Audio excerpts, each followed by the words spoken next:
July dear student, तो कल हमने देखा था position of the minimum in so y1 is equal to lambda D upon a, y2 this is equal to 2 lambda D upon a. इसी तरह position of the nth minimum this is equal to n lambda D upon A.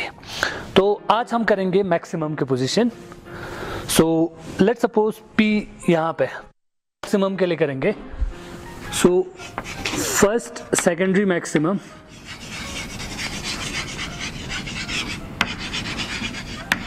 Maximum के लिए जो ये हमारा path difference bn this is equal to 3/2 lambda. अगर path difference 3/2 lambda है तो ये वाला स्लिट को हम 3 हिस्से में डिवाइड करेंगे, 1 2 3. जो ये स्लिट है उसको हम 3 हिस्से में डिवाइड करेंगे, 1 2 एंड 3. तो ये first half, second half and third half. कल हमने देखा फर्स्ट और सेकंड हाफ के बीच में अगर वेवलेंथ लैम्डा है तो इन दोनों के बीच के कॉरस्पॉन्डिंग में λ/2 फेज डिफरेंस होगा, तो they will be out of phase. Out of phase की वजह से इन कॉरस्पॉन्डिंग पॉइंट से जो वेवलेट्स यहाँ पे सुपर इम्पोज होगा they will cancel out each other. जो थर्ड पार्ट है वो कैंसिल नहीं होगा.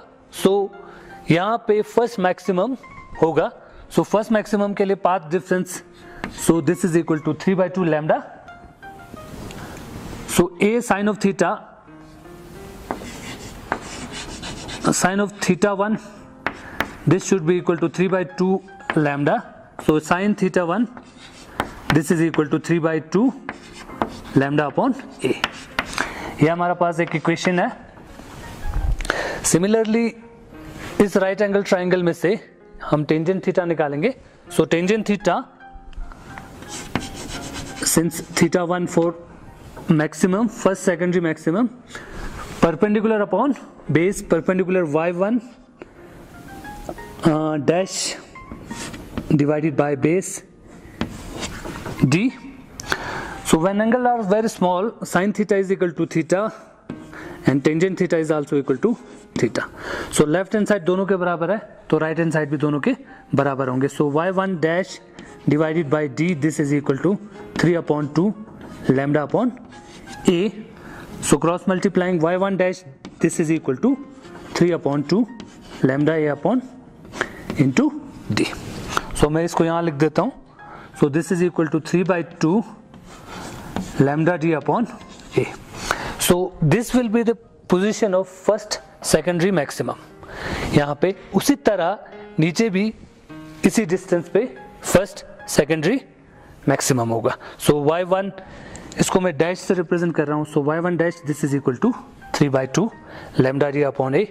सो position for second secondary maximum के लिए, so path difference between point A and B, यहाँ से वेवलेट जो ओरिजिनेट होगा, यहाँ से जो होगा, जब यहाँ पे सुपर इम्पोज होगा, इन दोनों के बीच का अगर पाथ डिफरेंस 5/2 लैम्डा है तो इसको मैं 5 हिस्सों में डिवाइड करूंगा स्लिट को.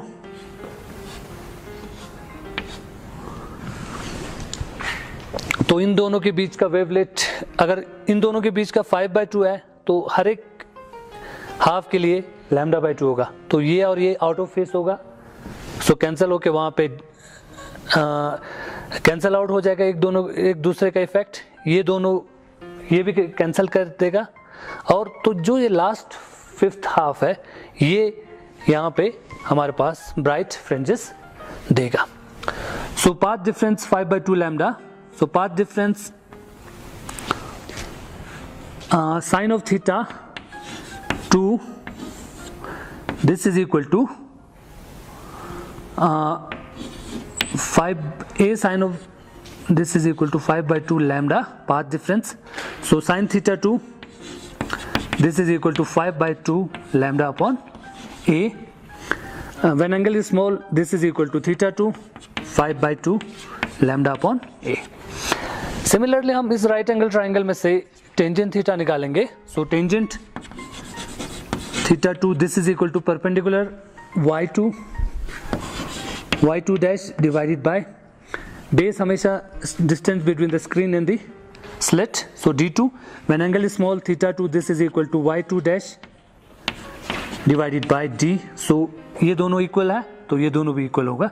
सो y2 dash divided by D, this is equal to 5/2 lambda upon a.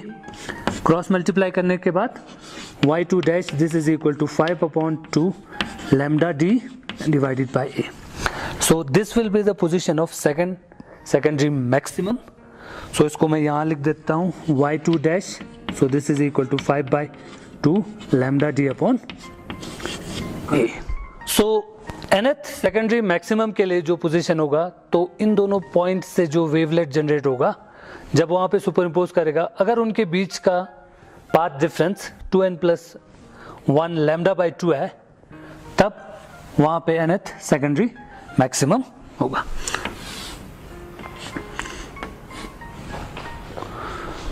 सो इसको 2n+1 टर्म्स में मैं डिवाइड करूंगा. सो जिसमें से 2n टर्म्स एक दूसरे के इफेक्ट को कैंसिल कर देगा, बिकॉज इन दोनों के बीच का path difference lambda by 2, out of phase cancel out, इन दोनों का out of phase cancel out, इन दोनों का आउट ऑफ फेस, ऐसे करते करते कैंसिल हो जाएगा. तो जो हमारे पास लास्ट हाफ में से जितने भी वेवलेट जनरेट होगा, they will superimpose and give a maximum over there. So path difference this is equal to इतना होगा. तो so sine of theta n this is equal to a sin theta n is the path difference. So this is equal to 2n+1 lambda upon 2. So sin theta n this is equal to 2n+1 lambda upon 2a. When angle is small, so theta n is equal to 2n+1 lambda upon 2a. ये equation.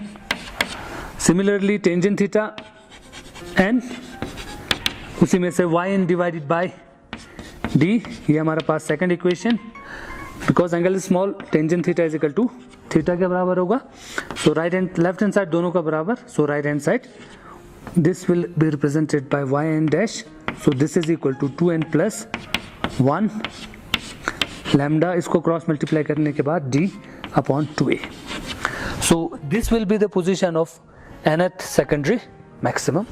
सो इसी तरह करते करते yn dash this is equal to 2n+1 lambda d upon 2a. एक बार फिर यहाँ देख लेना. सो position of the minimum from point O, y1 lambda d upon a, y2 2 lambda d upon a. इसी तरह करते करते yn का पोजीशन ये रहा. मैक्सिमम के लिए y1 dash this is equal to 3/2 lambda d upon a, y2 dash this is equal to 5/2 lambda d upon a, and yn this is equal to lambda d upon 2n+1 lambda d upon 2a.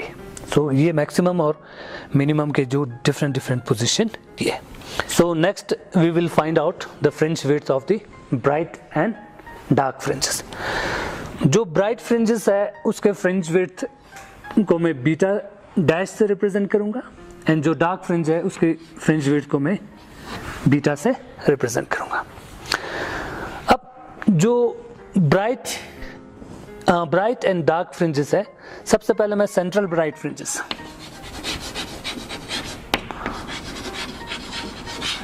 Bright fringe width,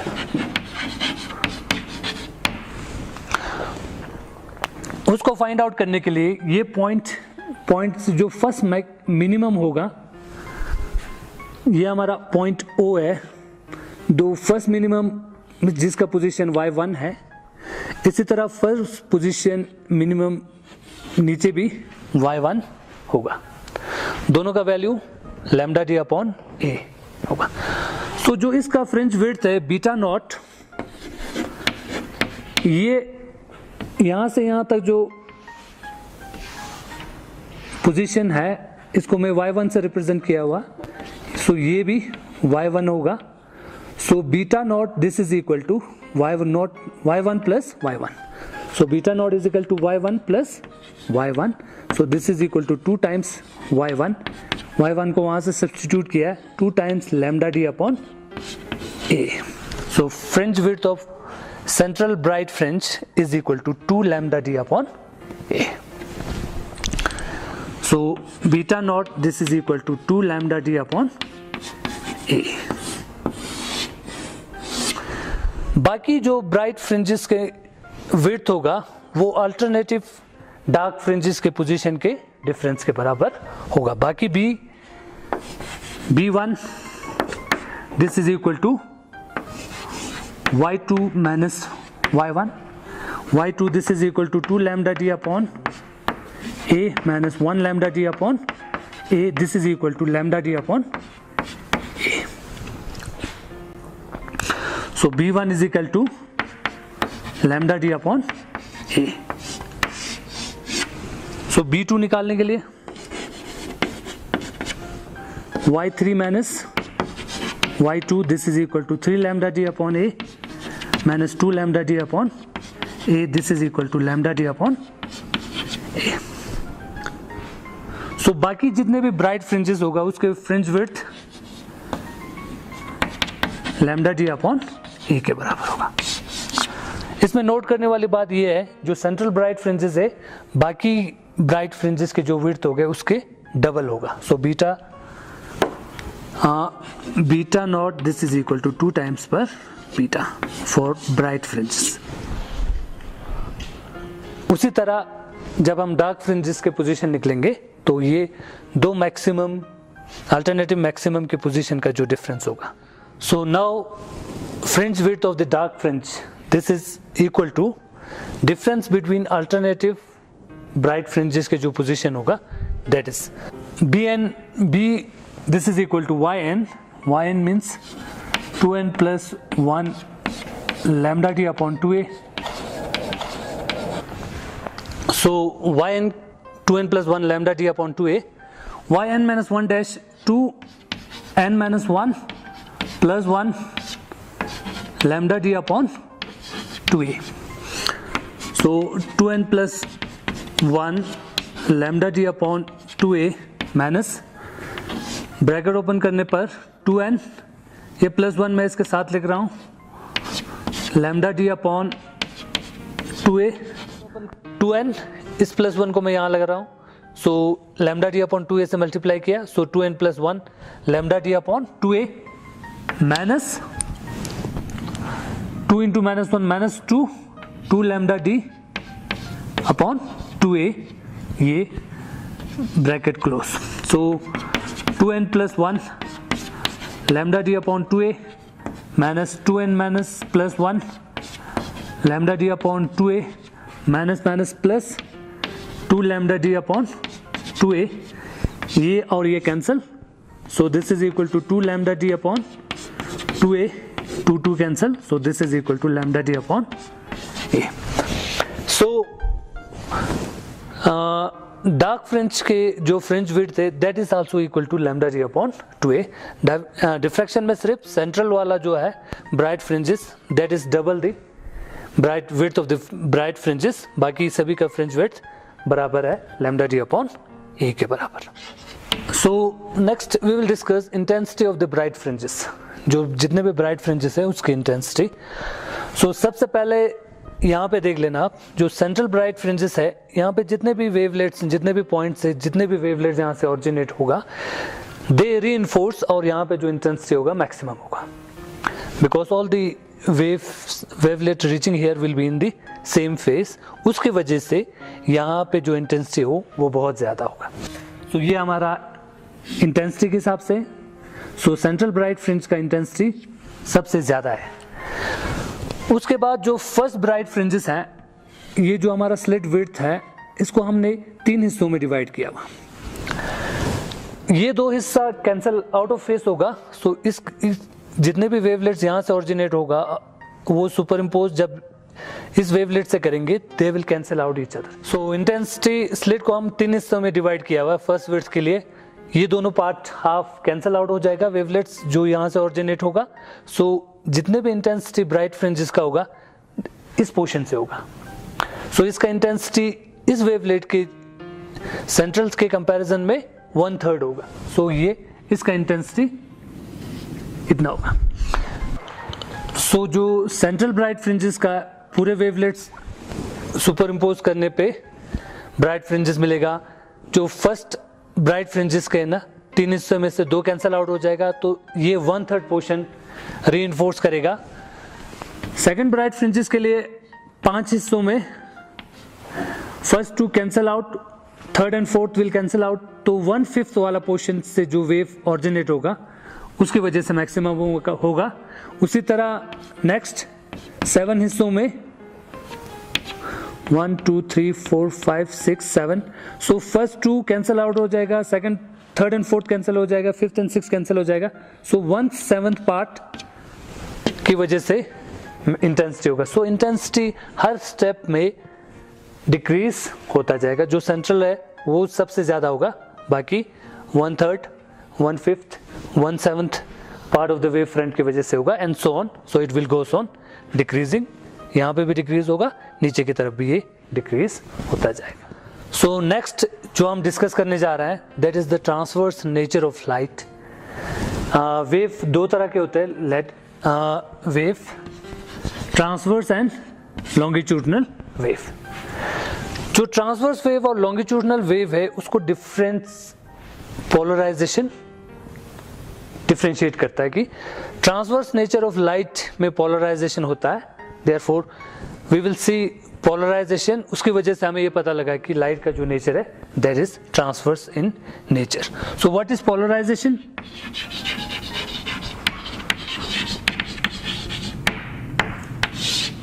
जो light है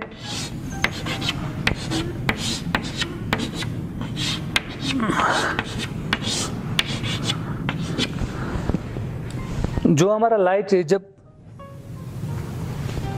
travel कर रहा है तो ये vibrate होता है in all the planes, so this light is known as unpolarized light. जब ये पोलराइज हो जाएगा तो इसके जो वाइब्रेशन हो जाएगा ये restricted in one plane, so this is known as polarized light. So unpolarized light plane of vibration बहुत सारा होगा, हर प्लेन में होगा, और जो पोलराइज्ड लाइट होगा इसका plane of vibration restricted in one particular plane, so इसको हम पोलराइज कहेंगे। जो अनपोलराइज्ड लाइट है इसके जो जितने भी कंपोनेंट है उसको हम दो कंपोनेंट में वो कंपोनेंट में लिख सकते हैं। सो दिस इज अनपोलराइज्ड लाइट, इसको हम दो कंपोनेंट, एक हॉरिजॉन्टल कंपोनेंट और एक वर्टिकल कंपोनेंट है, इस ये वाला जो हिस्सा है इसको हम रिजॉल्व करेंगे, एक कंपोनेंट ये रहा, एक कंपोनेंट ये रहा, तो ये गायब हो जाएगा। इसी तरह इसको भी हम इस तरह इसके भी कंपोनेंट्स हम बना देंगे, रिजॉल्व करेंगे तो ये, तो इसको भी हम रिजॉल्व करेंगे तो ये। सो अनपोलराइज्ड लाइट के जब हम कंपोनेंट में लिखेंगे तो एक हॉरिजॉन्टल कंपोनेंट और एक वर्टिकल कंपोनेंट होगा, इस तरह हम रिप्रेजेंट कर सकते हैं। जो बुक्स में बहुत maximum time it is represented by this, एक डॉट की तरह। सो ये प्लेन ऑफ वाइब्रेशन एक इस डायरेक्शन में और एक प्लेन ऑफ वाइब्रेशन इस तरह है, so this is unpolarized light. So polarization, जब हम ये अनपोलराइज्ड लाइट को पोलराइजर के थ्रू जब पास करेंगे तो जो वेव्स लाइट यहाँ से निकलेगा that is the polarized light, so जिसे हम प्लेन पोलराइज्ड लाइट भी कहेंगे।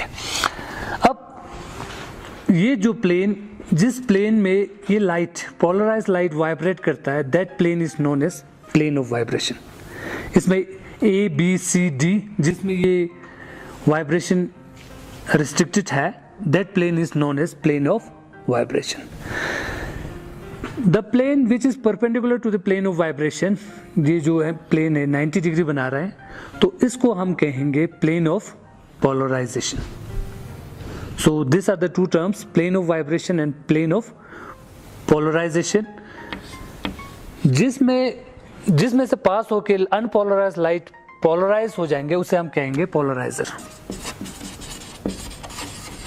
सो this is known as polarizer and polarization is the phenomena in which unpolarized light को रिस्ट्रिक्ट करता है एक पर्टिकुलर प्लेन में वाइब्रेट करने के लिए, and that phenomena is known as polarization. So unpolarize light जब हम पास करेंगे पोलराइजर के थ्रू, एग्जाम्पल था निकोल प्रिज्म, तो यहाँ से जो लाइट निकलेगा that light is plane polarize. So इसमें प्लेन ऑफ वाइब्रेशन एक ये रहा, एक इस तरह हॉरिजॉन्टल वाइब्रेशन, वर्टिकल हॉरिजॉन्टल है। तो जो पोलराइज लाइट में है ये जो हॉरिजॉन्टल कंपोनेंट ये एब्सेंट है।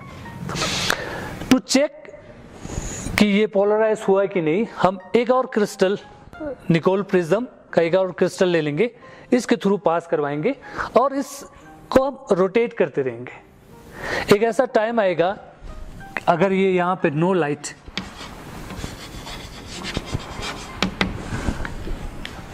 अगर इस पोलराइज लाइट जब एनालाइजर के through, same Nicol prism analyzer की तरह एक्ट करेगा, जब ये रोटेट करेगा तो एक ऐसा सिचुएशन आएगा जहां से ये लाइट निकलना बंद हो जाएगा, तो हम कहेंगे कि ये लाइट जो है that is polarise light.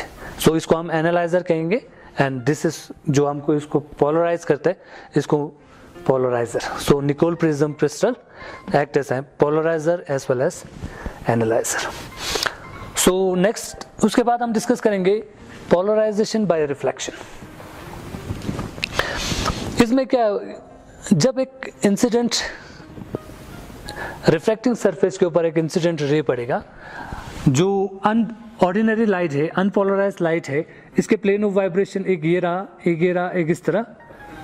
So ये जब यहाँ पे पड़ेगा तो इसमें से पार्शली जो है वो लाइट रिफ्लेक्ट हो जाएगा, पार्शली ये रिफ्रैक्ट हो जाएगा।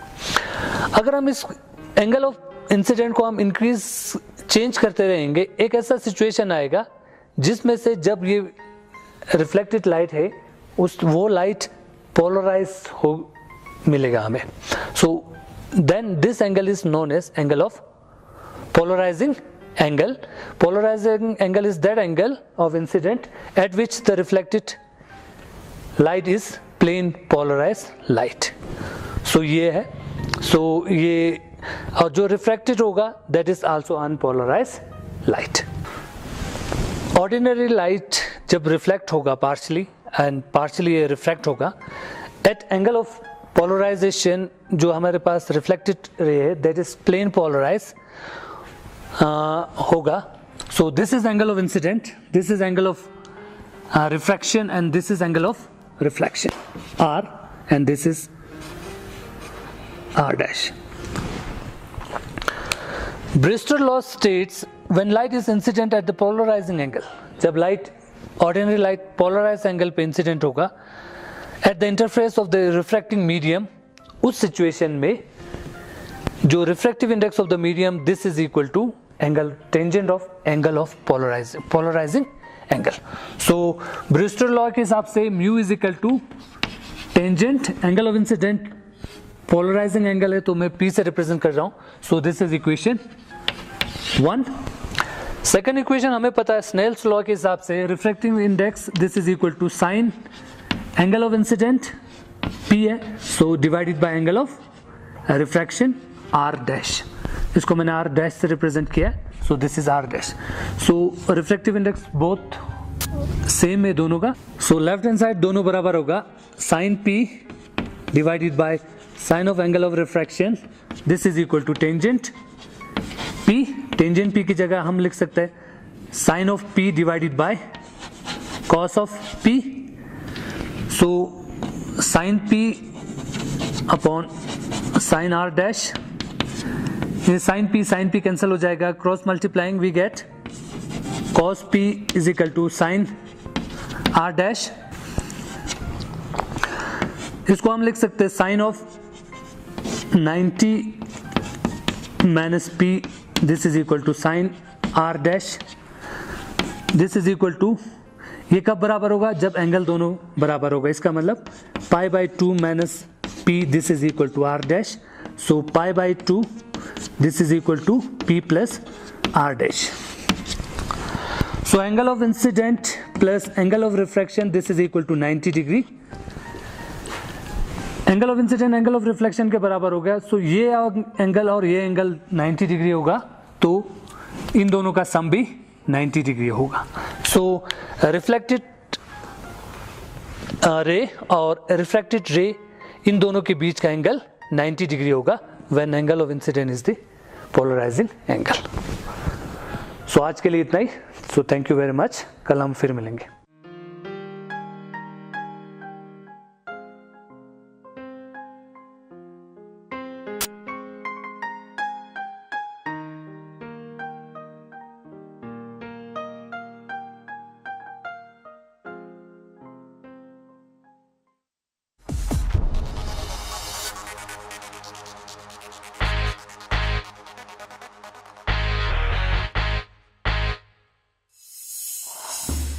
जुले डियर स्टूडेंट, तो कल हमने देखा था polarization by reflection. Incident light जो ऑर्डिनरी लाइट है, जब ये रिफ्लेक्ट होगा पोलराइजिंग एंगल पे, तब रिफ्लेक्शन में हमें प्लेन पोलराइज लाइट ऑब्टेन होगा। सो this is angle of incident, ये और ये बराबर होगा। This is angle of refraction. कल हमने देखा कि एंगल ऑफ ये दोनों अगर हम प्लस करेंगे that is equal to 90 degree, या ये दोनों प्लस करेंगे तो 90 डिग्री, तो रिफ्लेक्टेड रे और रिफ्रैक्टेड रे के बीच का जो एंगल होगा that is equal to 90 degree. फिर हमने पढ़ा था Brewster law, when light is incident on at a polarizing angle at the interface of the refracting medium, तब refractive index of the medium this is equal to tangent of polarizing angle. आज इसी पे based हम कुछ दो numericals करेंगे। So first numerical, problem 1, a ray of light is incident on the surface of the glass of refractive index 1.536 at the polarizing angle, calculate the angle of refraction। So polarizing angle पे जब हमने incident किया है तो हमने find out करना है angle of refraction. हमें दिया गया है refractive index of the medium. So इसका सॉल्यूशन, जो चीज हमें गिवन है refractive index of the medium this is equal to 1.536। We know that from Brewster law tangent of angle P, angle of polarization this is equal to mu. Mu का value हमने यहाँ put किया 1.536 tangent P। So trigonometric table से हम tangent P का value 1.536 जब हम देखेंगे तो P का वैल्यू आएगा 56 डिग्री एंड 56 मिनट। सो यहाँ से हमने फाइंड आउट किया angle of polarizing angle this is equal to 56 degree and 56 minute. We know that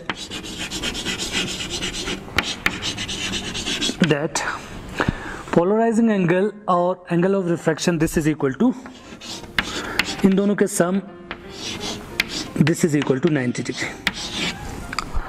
so angle of refraction this is equal to 90 minus 56 degree and 56 minute. So इसका value होगा 4 minute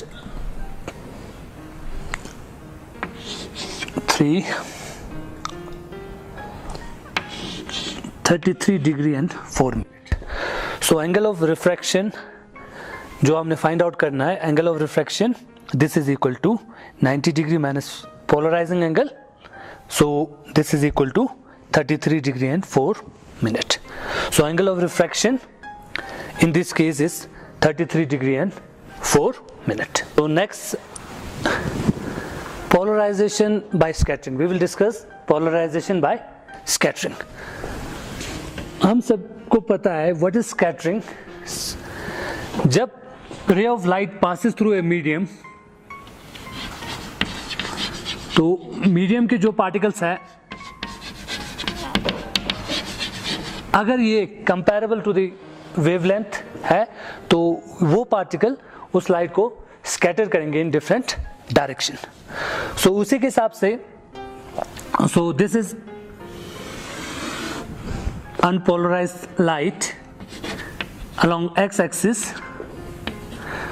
और यहाँ पे particle है ओ particle, यहाँ से scatter हो रहा है। तो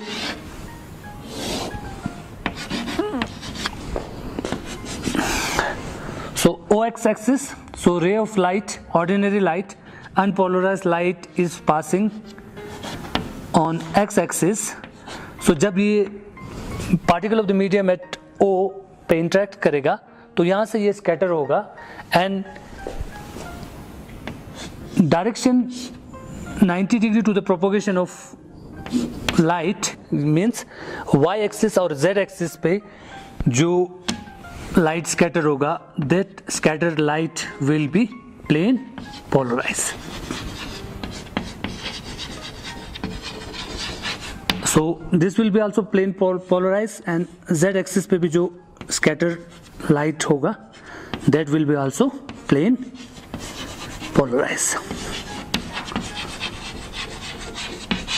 So this is polarization by the scattering particles. Next topic, small topic, law of Mollus. So ये हमारे पास polarizer है and this is analyzer. जब हम लाइट इंसिडेंट करेंगे पोलराइजर के ऊपर तो ये अनपोलराइज्ड लाइट को पोलराइज कर देंगे. So this is polarized light.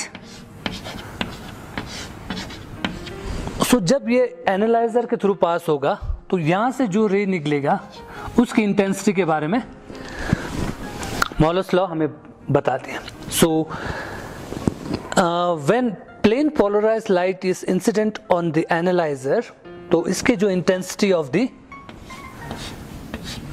Light emerging from the analyzer, this is directly proportional to cos square theta. ये मॉलस लॉ का स्टेटमेंट है. So and theta is the angle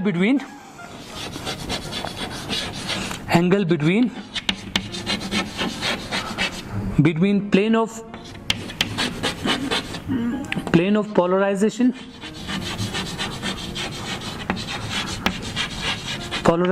and plane of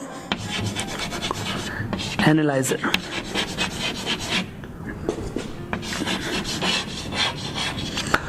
So intensity of the light emerging from the analyzer, this is directly proportional to the square of the cosine theta, where theta is the angle between the plane of polarization and the plane of analyzer.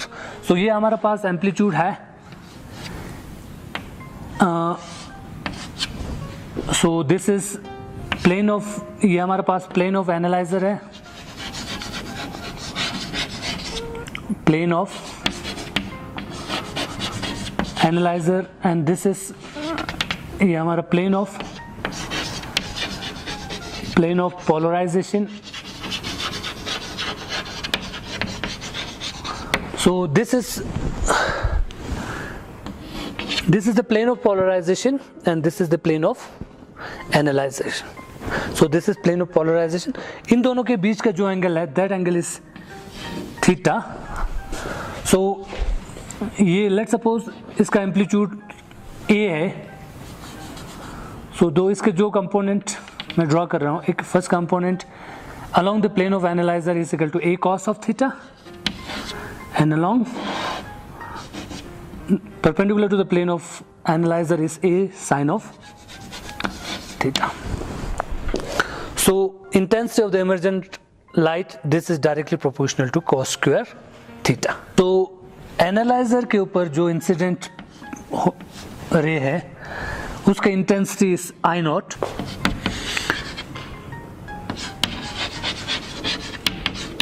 I naught is the intensity and A is the amplitude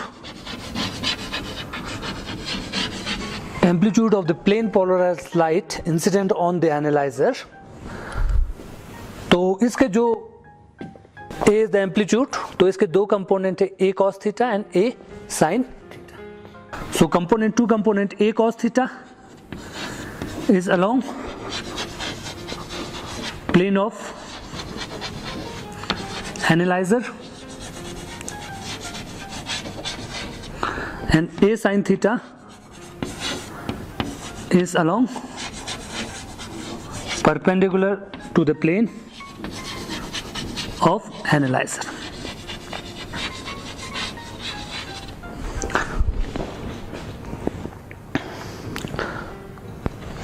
So I is equal to a cos theta का whole square.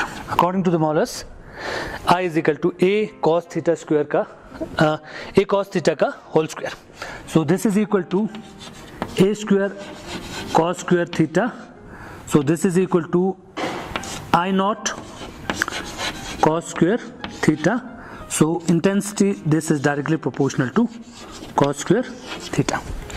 So जो इसका component along plane of analyzer है, जब ये plane of analyzer के through pass होगा, there will be no loss, therefore intensity will be equal to a cos theta का whole square. उसी हिसाब से a square cos square theta, I not cos square theta, and from here we can easily see that I is directly proportional to cos square theta, where theta is the angle between plane of polarization and plane of analyzer. So from this equation we can see that intensity of the emergent ray from the analyzer directly proportional to the cos square theta, where theta is the angle between the plane of polarization and plane of analyzer. So this is all about the wave characteristics of light. जिसमें से ये polarization जो है,